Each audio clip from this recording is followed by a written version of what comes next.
In this video, I'm going to review how to solve quadratic equations by factoring. So just want to check in again and make sure that you haven't forgotten the last lesson that we did.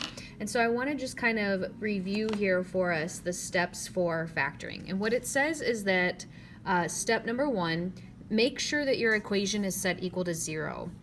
And if necessary, rewrite it in standard form if it isn't already. Then what you want to do is factor your quadratic expression, and we have many types of factoring. So depending on if you have 2 terms, 3 terms, or 4 terms, here's all our methods. And then set each factor equal to 0. Don't forget that you always want to check for what is called the greatest common factor first. All right, and then after we factor, set each factor equal to 0 to solve. So here we go. My first equation here, x squared minus 10x plus 21, set equal to 0. I'm going to factor with knowing that a times c goes at the top of my big X and b goes at the bottom. So 1 times 21 is 21. That's going to go at the top of my big X. And negative 10 is going to go at the bottom. And what I'm going to look for is 2 numbers that will factor to multiply to make positive 21 and add to make negative 10, excuse me. So if I have 21, I want to think about factors that go in there. 2 won't go in. I think 3 times, why is my brain not working right now? 7 times 3, 21. And I noticed that 7 and 3 is going to make a 10 if I add them together. But if I want a negative 10, I need both to be negative. And if both of them are negative, it will multiply to make positive 21. So those 2 numbers, the negative 7 and the negative 3, pop into my factors. Now because it's an equation set equal to 0, set each of those factors equal to 0 to solve. So x minus 7, set that equal to 0. And x minus 3, set that one equal to 0. And if I add 7 to both sides, one of my answers is 7. And then if I add 3 to both sides, I have x is equal to 3. So I have 2 answers here, a 7 and a 3 for my roots. Okay, in this next example, notice that we have not equal to 0. So that's my first thing that I need to do. So I'm going to subtract 30 to the other side. So I have 3x squared plus 27x minus 30 equals 0. And I notice that all of those terms are divisible by a GCF of 3. So I'm going to divide that 3 out first. Then I'd have x squared plus 9x minus 10. And now what I'm going to do is factor, similar to what I did with this up here. So in my big X, now my new a is 1. 1 times negative 10 is negative 10. My middle number 9 goes at the bottom. Tell me what 2 numbers multiply to make 10, negative 10 actually, and will add to make 9. So if it's negative 10, it could be negative 1 and positive 10, or positive 1 and negative 10. And I already know that one of these is going to make 9. I'm not going to use my 2 and 5 combo that makes 10 because 2 and 5 are not going to add to make 9. But if I have a positive 10 and a negative 1, and again, the order of which you write those won't matter, just as long as one factor has a positive 10, the other one has a negative 1. So here are my 3 factors then, x plus 10 and an x minus 1. I'm going to set my factors equal to 0. Now my GCF of 3, if I set this equal to 0, it makes no sense. So I'm not going to include that factor because it doesn't have a letter. So I'm going to say no letter to solve for. So we're going to ignore that GCF. But my factor of x plus 10 has a letter to solve for it, so that's what I'm solving for. I'm going to subtract 10. So one solution is negative 10. And then x minus 1, if this is set equal to 0 and I solve for my x, I have x equals 1. So those are 2 solutions. I'm going to do 3 more examples with you, just kind of as a review of factoring after our lesson. So when I see 2 terms, if I go back to my previous page, my kind of note sheet here, it said that 2 terms was for a difference of 2 perfect squares. And so that's how I'm going to factor this. So as I see a perfect square minus a perfect square, we talked about factoring these with our square roots. And so our factors are going to be a 4x with a positive 9 and a 4x with a negative 9, because 4x times 4x is going to get us our 16x squared. Our outside and inside terms, so this is my 16x squared. This is going to get me negative 36x, and this is going to be positive 36x, which will cancel out, so I don't have that middle linear term because those undo each other. 9 times negative 9 is negative 81. So I've just confirmed for you that those factors do indeed work by multiplying.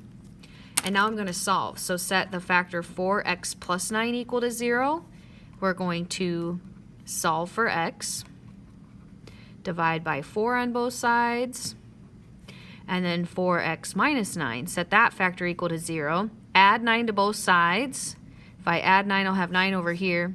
Divide by 4. So I get negative 9/4 and a positive 9/4. Okay, here's another one. Notice again, I do not have my equation set equal to 0. And so I need to fix that. I'm going to try to get my zoom over here, my lens zoomed in. So I'm going to subtract 2. So I have 2x squared plus 3x minus 20. Now here, my a is greater than 1, and I didn't write my difference of two perfect squares there. So if I have a greater than 1, I'm going to take my a times my c, so 2 times negative 20 is negative 40. My 3 goes in the middle. What I'm going to do is still find two numbers that multiply to make 40 and add to make 3. So I'm going to make a list here. 1 times 40, 2 times 20, 3 does not go in, 4 times 10, 5 times 8. That pair is going to be able to make a 3. If I have a positive 8 and a negative 5, they will multiply to make negative 40, and 8 minus 5 will get me positive 3. So what I'm going to do is called split my middle. I had 2x squared plus 3x minus 20, but now I'm going to split it with these two numbers. A positive 8x, a negative 5x. And now I'm going to do grouping. So the first two terms, what I have in common is 2 and an x. So I'm going to divide out by 2 and take an x away, and I'll be left with x plus 4. And then these two terms, if I take out my GCF of negative and the 5, I'll be left with x plus 4 as well. So my factors are 2x minus 5 and an x plus 4. Remember, this is an equation we had equal to 0, so now I'm going to set those two factors equal to 0 to solve.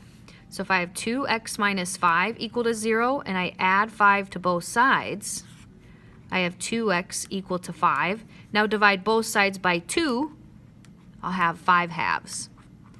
I'm going to leave these as fractions. If you want to put the decimal down, that's fine. And then x plus 4, set this one equal to 0. Subtract 4, we get x equals negative 4. All right, we are almost done. 2 more. I notice here that I have 2 terms. And when I look back at the previous page, when it said 2 terms, difference of 2 perfect squares, that's not going to work because my 2 numbers are not perfect squares. 21, a number times itself will not make 21. So my only other option is to check for GCF, and that might be all we can do. So my GCF here, both of these numbers are divisible by 3 and the letter x. So I'm going to divide by 3 and take an x out. 21 divided by 3 is 7, and if I had 2 x's and I take one x out, I'd be left with an x. 24 divided by 3 would be the number 8. So my method here is GCF. I have a factor of a 3x and a factor of 7x minus 8, and we're going to set each of those equal to 0. Well, anything that you divide from 0 is just going to be 0. 0 divided by anything, 0. And honestly, if you're not sure, you can always type it in your calculator. If you can't remember if 0 on the top or 0 on the bottom is okay. likewise, if it's opposite, you can never divide by 0. And so just if you're unsure, you can type it in and your calculator can remind you there. 7x minus 8 is my other factor, so now if I set this equal to 0 and add 8 to both sides, I have 7x equals 8, and now if I divide both sides by 7, I'll have 8 over 7. So 0 and 8 over 7. All right, we have one left.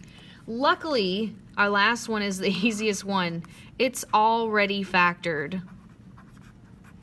Makes easy work. So it's already factored, so we're just going to set each of those factors equal to 0 and solve. So if I add 7 to the other side, I will have 5x equals 7 because I moved it over. Divide both sides by 5, I get 7/5.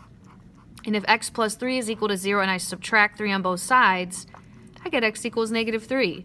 So 7/5 for one of my answers and -3 for the other.